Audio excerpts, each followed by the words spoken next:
साथ संगत जी, प्यार से कहना धन निरंकार जी। स्वागत है आप सभी का हमारे YouTube चैनल सोना इंस्पायर विचार पर। इस वीडियो की शुरुआत करने से पहले दास आपसे हाथ जोड़कर एक भावपूर्ण निवेदन करना चाहता है। हमारा उद्देश्य आपके जीवन में सकारात्मक शांति और प्रेरणा का संचार करना है। हर रोज हम आपके लिए एक नई प्रेरणादायक वीडियो लाते हैं। इन वीडियो के माध्यम से हम आपके जीवन में आत्मविश्वास, शांति और प्रेम का संदेश पहुंचाना चाहते हैं। आपसे निवेदन है, कृपया हमारे चैनल को सब्सक्राइब करें और नोटिफिकेशन को ऑन करना न भूलें, जिससे कि आप किसी भी अनमोल साखी, सत्संग या संदेश से वंचित न रहे। आज की हमारी कहानी का विषय है सत्संगत जी, प्यार से कहना धन निरंकार जी। सत्संगत जी, आशा करता हूँ सतगुरु माता जी कृपा से आप सभी अच्छे होंगे। सत्संगत जी, आप जी के चरणों में बहुत ही सुंदर सत्संग विचार, जिसका विषय है सेवा का महत्व। आइए सत्संगत जी जानते हैं। सत्संगत जी, सेवा का अर्थ है निस्वार्थ भाव से दूसरों की सहायता करना और समाज के प्रति अपनी जिम्मेदारी निभाना। यह न केवल व्यक्ति के आत्म विकास का माध्यम है, बल्कि सामाजिक सद्भाव और मानवता के उत्थान का भी आधार है। सत्संगत जी, सेवा का महत्व मानवीय मूल्यों का विकास। सेवा से करुणा, सहानुभूति और परोपकार की भावना विकसित होती है, जो व्यक्ति को अधिक संवेदनशील और उदार बनाती है। समाज में सौहार्द, जब लोग एक दूसरे की मदद करते हैं तो समाज में एकता और सहयोग की भावना मजबूत होती है, जिससे एक सशक्त और शांतिपूर्ण समाज का निर्माण होता है। सेवा करने से व्यक्ति को आंतरिक संतोष और मानसिक शांति मिलती है, जो आत्मिक सुख का एक महत्वपूर्ण स्रोत है।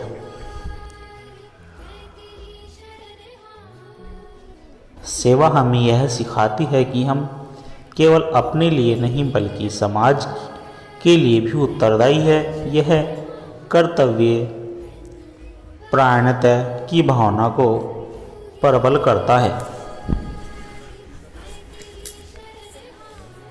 सेवा से समाज में शिक्षा, स्वास्थ्य, स्वच्छता और अन्य क्षेत्रों में सुधार लाने में मदद मिलती है, जिससे देश की प्रगति सुनिश्चित होती है। सभी धर्मों में सेवा को एक महान कार्य माना गया है। यह ईश्वर भक्ति का एक महत्वपूर्ण अंग है, क्योंकि सेवा ही सच्ची पूजा मानी जाती है। सेवा केवल एक कार्य नहीं, बल्कि एक महान धर्म और जीवन जीने की एक उत्कृष्ट शैली है। जब व्यक्ति निस्वार्थ भाव से सेवा करता है तो न केवल वह दूसरों की जीवन संवारता है, बल्कि स्वयं भी आत्मिक उन्नति की ओर अग्रसर होता है। इसलिए हमें अपने जीवन में सेवा को एक महत्वपूर्ण स्थान देना चाहिए। सत्संगत जी, सेवा का महत्व गुरु वाणी, संतों और कवियों की वाणी में अनेक बार बताया गया है। सेवा को सबसे बड़ा धर्म माना गया है और इसे आत्मिक उन्नति का साधन कहा गया है। सत्संगत जी, सच्चा लंगर। गुरु नानक देव जी अपने शिष्य भाई मर्दाना के साथ यात्रा कर रहे थे। रास्ते में वे 2 गांवों में रुके। एक गांव में लोग बहुत अभद्र और असभ्य थे, लेकिन दूसरे गांव में लोग बहुत ही सेवा भाव से उनका सत्कार कर रहे थे। गुरु नानक जी ने पहले गांव के लिए आशीर्वाद दिया कि वे वहीं रहे, जबकि दूसरे गांव के लिए प्रार्थना की कि वे बिखर जाए। जब शिष्यों ने कारण पूछा तो उन्होंने कहा कि बुरे लोग एक जगह रहे तो समाज को कम नुकसान होगा। लेकिन अच्छे लोग जहाँ जहाँ जाएंगे वहाँ सेवा और प्रेम का प्रकाश फैलाएंगे। इससे सेवा की महिमा स्पष्ट होगी। सेवा कर, फल की चिंता मत कर, जैसे वृक्ष फल देता है। कबीरदास जी कहते हैं कि हमें बिना किसी स्वार्थ के सेवा करनी चाहिए।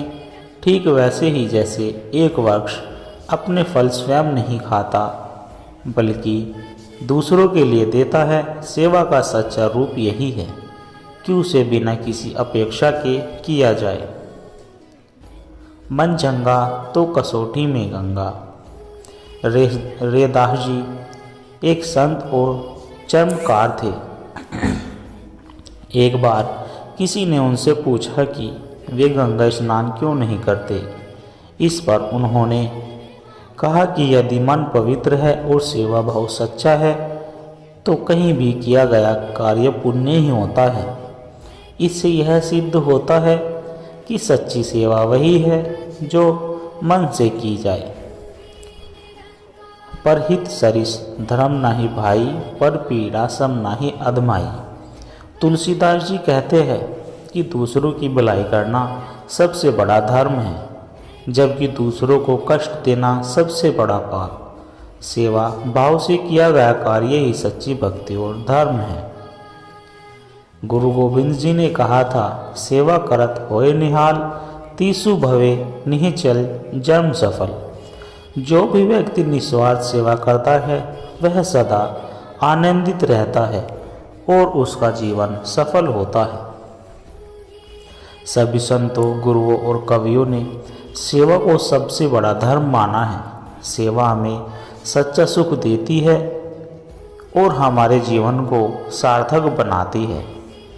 इसलिए हमें निस्वार्थ भाव से सेवा करनी चाहिए ताकि हमारा जीवन और समाज दोनों समृद्ध बन सके। सासंगत जी, राजा और निर्धन संत की सेवा भावना। प्राचीन काल की बात है। एक बड़े राज्य में वीर सिंह नाम के राजा का शासन था। राजा बहुत धर्मपरायण और न्यायप्रिय था, लेकिन उसे अपने राज्य की भलाई के लिए एक समस्या परेशान कर रही थी। उसके राज्य में लोग सेवा और परोपकार के महत्व को भूलते जा रहे थे। राजा ने कई घोषणाएं की, मंदिरों में दान किया, गरीबों को भोजन दिया, लेकिन फिर भी उसे लग रहा था कि लोग केवल स्वार्थ के लिए जी रहे हैं। एक दिन राजा ने अपने गुरु से इस समस्या का समाधान पूछा। गुरु ने मुस्कुराते हुए कहा, राजन, सेवा का वास्तविक अर्थ तभी समझ आएगा जब तुम स्वयं इसे अनुभव करोगे। गुरु ने राजा को एक निर्धन संत के बारे में बताया जो पास के जंगल में रहता था और निस्वार्थ सेवा करता था। राजा ने सोचा कि वह स्वयं जाकर उस संत से मिलकर सेवा का वास्तविक महत्व सीखेगा। राजा साधारण वस्त्र पहनकर जंगल की ओर चल पड़ा। कई मील चलने के बाद उसने देखा कि एक वृद्ध संत एक छोटे से आश्रम में लोगों की सेवा कर रहे हैं। उनके पास न धन था, न राजमहल, न ही कोई ऐश्वर्य। फिर भी वे हमेशा प्रसन्न रहते थे। राजा ने संत से पूछा, महात्मन, आप इतने निर्धन होते हुए भी इतने संतुष्ट और प्रसन्न कैसे हैं? संत ने मुस्कुराकर उत्तर दिया, बेटा, सेवा ही सच्चा सुख है। मैं यहाँ आने वाले हर व्यक्ति की सहायता करता हूँ, जिससे मुझे अपार आनंद प्राप्त होता है। राजा ने कुछ दिन वहाँ रहने का निश्चय किया और सेवा कार्यों में संत की सहायता करने लगा। उसने देखा कि संत बिना किसी स्वार्थ के भूखों को भोजन कराते, बीमारों की देखभाल करते और दुखियों को सांत्वना देते। एक दिन एक बूढ़ी महिला वहां आई। वह बहुत कमजोर थी और भूखी भी थी। संत ने तुरंत उसे भोजन कराया और अपने हाथों से पानी पिलाया। महिला की आंखों में आंसू आ गए और उसने कहा, बाबा, आपने मेरी जान बचा ली, ईश्वर आपको आशीर्वाद दे। राजा यह देखकर चकित रह गया। उसने संत से पूछा, महात्मा, जब आपके पास कुछ भी नहीं है तब भी आप दूसरों की इतनी मदद कैसे कर लेते हैं? संत ने उत्तर दिया, राजन, सेवा के लिए धन की आवश्यकता नहीं होती, बल्कि सच्चे हृदय और प्रेम की जरूरत होती है। यदि तुमने किसी भूखे को भोजन दिया, किसी दुखी को सहारा दिया, तो समझो तुमने ईश्वर की सेवा की। कुछ दिन सेवा करने के बाद राजा को एहसास हुआ कि सच्ची खुशी और संतोष केवल सेवा में ही है। वह वापस अपने महल लौटा, लेकिन अब उसका हृदय पूरी तरह बदल चुका था। अब उसने अपने राज्य में सेवा भाव को बढ़ावा देने के लिए कई कदम उठाए, जैसे उसने निर्धनों के लिए अन्न भंडार खुलवाए, बीमारों के लिए चिकित्सालय बनवाए, अपने दरबारियों को भी सेवा के महत्व को समझाया। धीरे धीरे राज्य में सेवा की लहर फैल गई। लोग एक दूसरे की सहायता करने लगे और राज्य फिर से समृद्ध और खुशहाल बन गया। सासंगत जी, यह साखी हमें सिखाती है कि सेवा का महत्व केवल दान देने तक सीमित नहीं है, बल्कि सच्ची सेवा प्रेम, करुणा और सहानुभूति से ही की जाती है। जब हम दूसरों की निस्वार्थ भाव से सहायता करते हैं तो हमें आंतरिक शांति और परम आनंद की प्राप्ति होती है। राजा वीर सिंह की तरह हमें भी अपने जीवन में सेवा को अपनाना चाहिए, क्योंकि परहित सरिस धर्म नहीं पाई, पर पीड़ा सम नाही अधमाई। सासंगत जी, सेवा का सच्चा अर्थ। बहुत समय पहले भारत के एक नगर में राजेश्वर नामक एक प्रसिद्ध व्यापारी रहता था। वह अपार धन संपत्ति का स्वामी था, लेकिन अपने जीवन में हमेशा असंतोष महसूस करता था। उसके पास वैभव था, परिवार था, सम्मान था, परंतु फिर भी वह खुश नहीं था। एक दिन उसने नगर के प्रसिद्ध संत महात्मा आनंद से अपनी परेशानी साझा की। राजेश्वर ने संत से कहा, गुरुदेव, मैंने जीवन में सब कुछ पाया है, धन, मान, सम्मान, सुख सुविधाएं, लेकिन फिर भी मुझे शांति नहीं मिलती। मुझे हमेशा लगता है कि कुछ अधूरा है।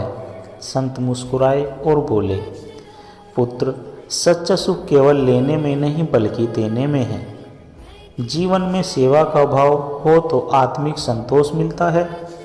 राजेश को यह बात समझ में नहीं आई।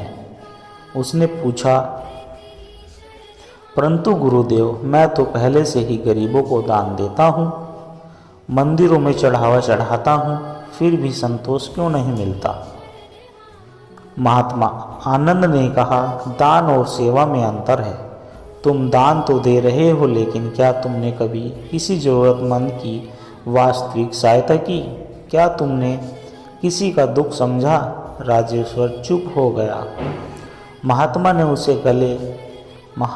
उसे अगले दिन मिलने के लिए कहा और कहा कि वे उसे सेवा का वास्तविक अर्थ समझाएंगे। अगली सुबह महात्मा आनंद ने राजेश्वर को एक गांव की ओर चलने के लिए कहा। वहां पहुंचकर उन्होंने देखा कि एक बूढ़ा व्यक्ति सड़क किनारे पड़े था। वह भूखा और बीमार लग रहा था। संत ने राजेश्वर से कहा, इसे भोजन दो। राजेश्वर ने अपने नौकर को आदेश दिया कि वह व्यक्ति को भोजन दे, लेकिन महात्मा ने उसे रोका और कहा, नहीं, स्वयं सेवा करो। सेवा हृदय से की जाती है, नौकरों से नहीं। पहली बार राजेश्वर ने अपने हाथों से उस बूढ़े व्यक्ति को भोजन खिलाया। जब उसने भोजन खाया तो उसकी आंखों में कृतज्ञता के आंसू थे। उसने कांपते हुए हाथों से आशीर्वाद दिया, भगवान तुम्हारा भला करे बेटा। राजेश्वर का हृदय पिघल गया। उसे लगा जैसे किसी अद्भुत शांति का अनुभव हो रहा हो। इसके बाद महात्मा आनंद उसे एक अनाथालय ले गए। वहाँ छोटे छोटे बच्चे थे जो बिना माता पिता के बड़े हो रहे थे। संत ने कहा, इन बच्चों के लिए तुम्हारे पास क्या है? राजेश्वर ने अपने पास से कुछ सोने की मुद्राएं निकाली और संत को देने लगा। लेकिन संत ने कहा, नहीं, केवल धन नहीं, अपने समय और स्नेह की सेवा भी दो। राजेश्वर ने बच्चों के साथ समय बिताना शुरू किया। उसने उनके साथ खेलना शुरू किया, उनकी कहानियाँ सुनी और उन्हें प्यार दिया। धीरे धीरे वह उनके जीवन का एक हिस्सा बन गया। अब वह महसूस कर रहा था कि सच्ची खुशी क्या होती है। एक दिन नगर में महामारी फैल गई। कई लोग बीमार पड़ने लगे। राजेश्वर ने सोचा कि वह अपने परिवार के साथ सुरक्षित स्थान पर चला जाए। लेकिन तभी उसने देखा कि महात्मा आनंद बीमारों की सेवा में लगे हुए थे। राजेश्वर ने उनसे कहा, गुरुदेव, यह बहुत खतरनाक है, आपको अपना ख्याल रखना चाहिए। संत ने मुस्कुराकर उत्तर दिया, पुत्र, सेवा का सच्चा अर्थ यही है, जब दूसरों को सबसे अधिक ज़रूरत हो तब उनके लिए समर्पित रहना। राजेश्वर को अब सब कुछ स्पष्ट हो गया। उसने भी बीमारों की देखभाल करने में अपना पूरा समय लगा दिया। उसने धन का उपयोग करके दवाई मंगवाई, चिकित्सकों को बुलवाया और स्वयं बीमारों की सेवा की। धीरे धीरे महामारी पर नियंत्रण पा लिया और नगर के लोग राजेश्वर के इस नए रूप को देखकर आश्चर्यचकित थे। जब महामारी समाप्त हुई तब महात्मा आनंद ने राजेश्वर से पूछा, अब बताओ, क्या तुम्हें शांति मिली? राजेश्वर की आंखों में आंसू थे। उन्होंने कहा, गुरुदेव, आज मुझे समझ आया कि असली सुख केवल धन में नहीं आता, बल्कि सेवा से आता है। आज मैं जितना प्रसन्न हूँ उतना पहले कभी नहीं था। अब राजेश्वर ने अपने जीवन को सेवा के लिए समर्पित कर दिया। उसने अपने व्यापार से अर्जित धन का एक बड़ा भाग गरीबों और ज़रूरतमंदों की सहायता के लिए लगा दिया। उसने अस्पताल, अनाथालय और विधवालय खुलवाए। लेकिन सबसे महत्वपूर्ण बात यह थी कि अब वह केवल दान नहीं करता था, बल्कि स्वयं सेवा करता था। साथ संगत जी, इस कहानी से हमें यह शिक्षा मिलती है कि सेवा केवल धन देने तक सीमित नहीं है। सेवा का सच्चा अर्थ समय देना, प्रेम देना और निस्वार्थ भाव से किसी की सहायता करना है। जब हम सेवा भाव से कार्य करते हैं तो न केवल दूसरों का जीवन संवरता है, बल्कि हमें भी आत्मिक शांति और सच्चे सुख की प्राप्ति होती है। सेवा ही सच्चा धर्म है, सेवा ही सच्चा सुख है। साथ संगत जी, सच्ची खोज। बहुत समय पहले की बात है। एक नगर में आरव नाम का एक युवक रहता था।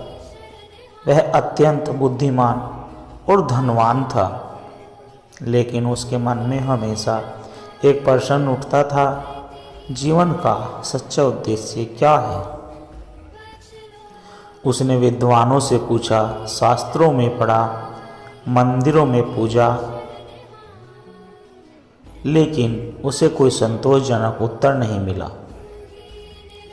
उसका मन हमेशा बेचैन रहता था।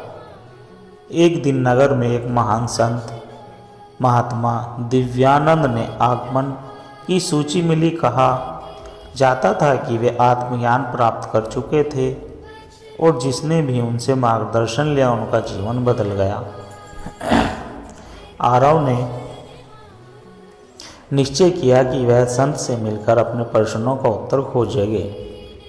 आरव संत दिव्यानंद के पास पहुंचा और विनम्रता पूर्वक बोला, गुरुदेव, मैं जीवन का सच्चा उद्देश्य जानना चाहता हूँ, कृपया मेरा मार्गदर्शन करें। संत ने मुस्कुराकर कहा, बेटा, सत्य की खोज आसान नहीं है, इसके लिए धैर्य और समर्पण चाहिए। यदि तुम सच में उत्तर चाहते हो तो पहले मेरी एक परीक्षा पास करनी होगी। आरव ने सहमति दी। संत ने उसे एक मिट्टी का दीपक दिया और कहा, इस दीपक की लौ को बुझने मत देना। इसे लेकर नगर के चारों ओर घूमो और वापस आओ। यदि लौ बुझ गई तो तुम सत्य के योग्य नहीं हो। आरव ने दीपक लिया और नगर का भ्रमण करने के लिए निकल पड़ा।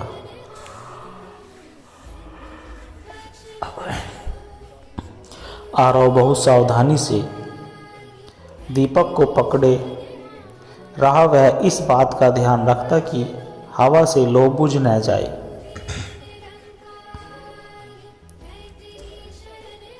रास्ते में लोग उसे बुलाते, बाजार की चहल पहल उसे आकर्षित करती, लेकिन उसका ध्यान केवल दीपक पर था।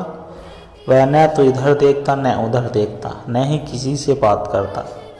कई घंटे बाद वह संत के पास लौटा और गर्व से बोला, गुरुदेव, देखिए, दीपक की लौ अब भी जल रही है। संत मुस्कुराए और पूछा, अच्छा बताओ, रास्ते में क्या क्या देखा? आरव चौंक गया। उसने कुछ भी नहीं देखा था क्योंकि उसका ध्यान केवल दीपक पर था। संत बोले, बेटा, यही जीवन का सत्य है।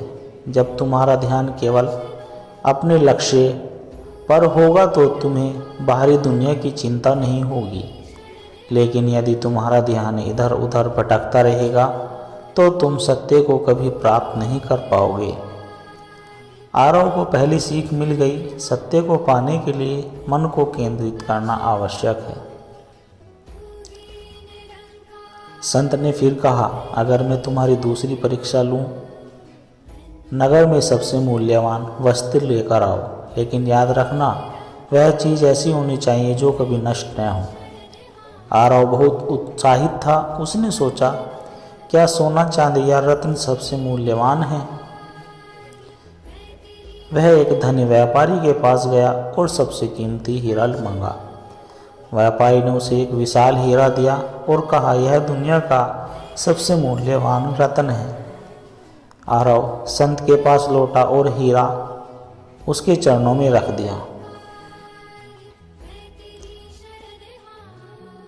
संत हंसते हुए बोले, बेटा, यह मूल्यवान तो है, लेकिन क्या यह सदा रहेगा? यदि यह टूट जाए, चोरी हो जाए या समय के साथ इसकी चमक फीकी पड़ जाए तो क्या? आरव निराश हो गया। वह फिर से नगर में गया और बहुत सोच विचार करने के बाद एक विद्वान से मिला। विद्वान ने कहा, ज्ञान सबसे मूल्यवान है क्योंकि इसे कोई चुरा नहीं सकता और यह कभी नष्ट नहीं होता। आरव फिर संत के पास लौटा और कहा, गुरुदेव, ज्ञान सबसे मूल्यवान वस्तु है। संत ने सहमति से सिर हिलाया और कहा, सही कहा, लेकिन यह भी अधूरा उत्तर है। ज्ञान तभी उपयोगी है जब उसे सही उद्देश्य के लिए प्रेरित किया जाए। जीवन का सबसे मूल्यवान तत्व प्रेम और सेवा है क्योंकि यह अनंत है। इसे जितना बांटोगे उतना ही ज़्यादा बढ़ता है। आरव को दूसरी सीख मिली, सच्ची संपत्ति धन की नहीं बल्कि प्रेम और सेवा है। अब संत ने अंतिम प्रश्न पूछा, आरव, यदि तुम्हें कोई भी चीज़ चुनने का अवसर मिले, धन, यश, ज्ञान या शांति, तो तुम क्या चुनोगे? आरव कुछ क्षण सोचता रहा, फिर बोला, गुरुदेव, मैं शांति चाहता हूँ क्योंकि यदि मन शांत होगा तो ज्ञान भी उपयोगी होगा, सेवा भी संभव होगी और सच्चे सुख की प्राप्ति भी होगी। संत ने प्रसन्न होकर कहा, बिल्कुल सही। सच्चा आध्यात्मिक मार्ग वही है जो मन को शांति की ओर ले जाए।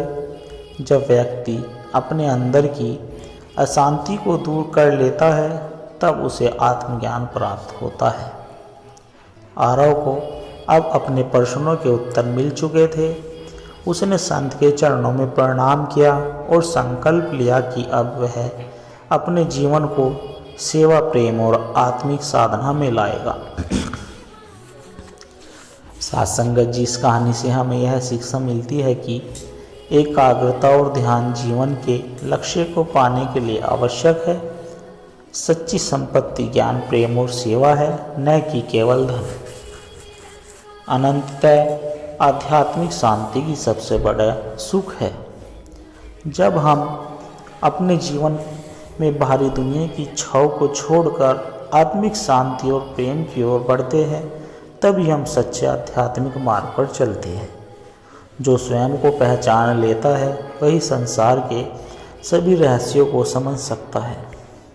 साथ संगत जी, आप जी को दास के द्वारा कहे गए आध्यात्मिक कहानी विचार, प्रेरणादायक कहानी विचार अच्छे लगे हो तो लाइक, कमेंट, शेयर और चैनल को सब्सक्राइब कर दे और दास को आशीर्वाद दे कि आप जी के चरणों में हर रोज़ ऐसे ही विचार लेकर आता रहे। साथ संगत जी, प्यार से कहना, धन निरंकार जी।